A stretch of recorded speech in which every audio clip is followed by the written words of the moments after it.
Oi, tudo bem com vocês? Esse som que eu estou ouvindo é Mozart para bebês. Mas hoje eu vim falar, só lembrando, né, que nós estamos num canal espírita, Grupo Semblantes de Luz. E sempre lembrando, pedindo autorização ao Pai Supremo, autorização para a realização deste vídeo. E também o nosso Mestre Jesus. Tenho aqui uma psicografia, eu escrevo, comunicação com os espíritos através da mediunidade da inspiração, e vou falar aqui um trecho do texto e depois recitar um mantra, tá? Vamos abaixar o som um pouquinho só. Então vamos lá.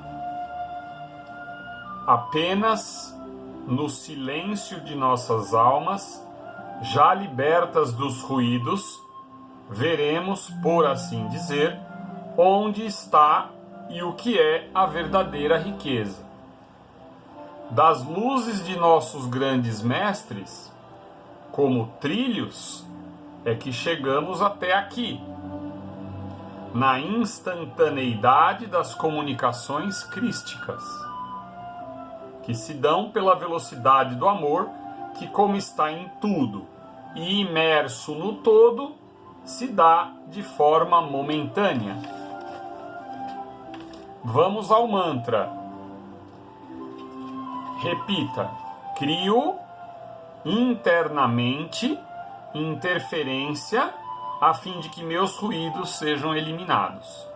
Crio internamente interferência a fim de que meus ruídos sejam eliminados. Boa noite a todos, até a próxima.